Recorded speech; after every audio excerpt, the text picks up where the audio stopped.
xibaar yu wér te wóor ca tàng ba abonnez-vous pour ngeen di mën di jot suñuy vidéo. dal leen ak jàmm seen chaîne bii di Buzz 221 HD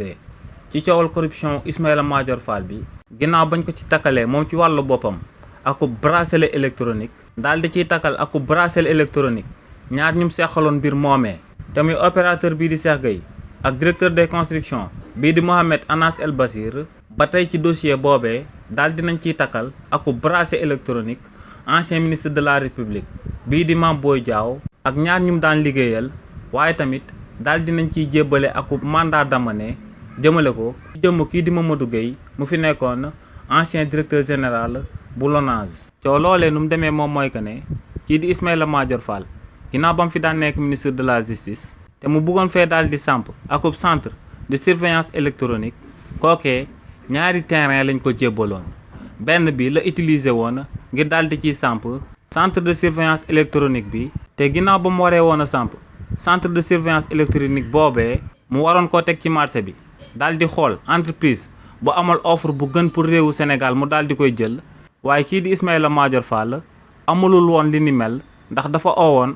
opérateur bii di Cheikh Gueye daal di koy wax pour mu daal di koy jébbal 250 millions de francs CFA bu ko defee mu daal di koy jébbal marché bi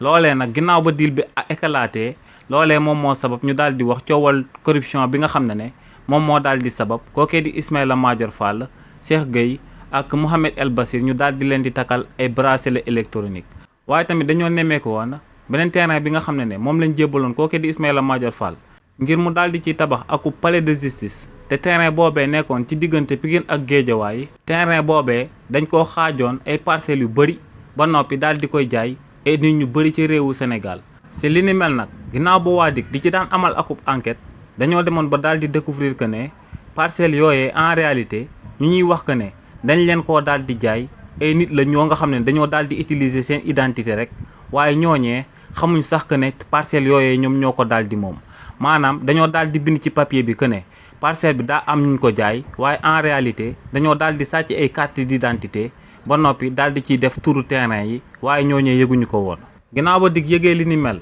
ba daal di wëyal seeni enquête dañoo dem ba daal di gis que ne tamit am na ñoo xam ne dañoo moomoon ci terrain yooyee ay nit lañ reyal yoo xam ne ñoom ñoo daal di moom terrain yi waaye nag ñoom dañoo daal di wax que ne kii di Mame Boye Diao moom moo leen ko mayoon. loolee nag moom moo sabab kookee di Mame Boye Diao démb ginnaaw bañ ko convoqué waatee daal di koy dégluwaat ci mbir mi dañ koo daal di mujj a takkal ako bracelet électronique daal di koy takkal tamit ñaar ñi nga xam ne ñoom ñoo doon bokk di liggéey waaye tamit daal di amal akub mandat d'amener jëmale ko ci jëmm kii di Mamadou Gueye mi nga xam ne moom moo wuutu woon kookee di Mame Boye Diao ci direction des domaines te kookee tamit loxoom daal di laalee ci parcelle palais de justice boobee ñu namoon a daal di samp ci diggante Pikine ak Guédiawaye kookee nag lu sabab ñu daal di jël akub mandat d'amener daal di koy teg ci ndoddam moom mooy que ne kenn xamul fu mu daal di nekk maanaam dañ ko daal di convoqué waaye convocation bi ñëwul woon démb daal di ciy uyu. xibaar yu wér te wóor ca tàng ba abonnez-vous pour ngeen di mën di jot suñuy vidéo.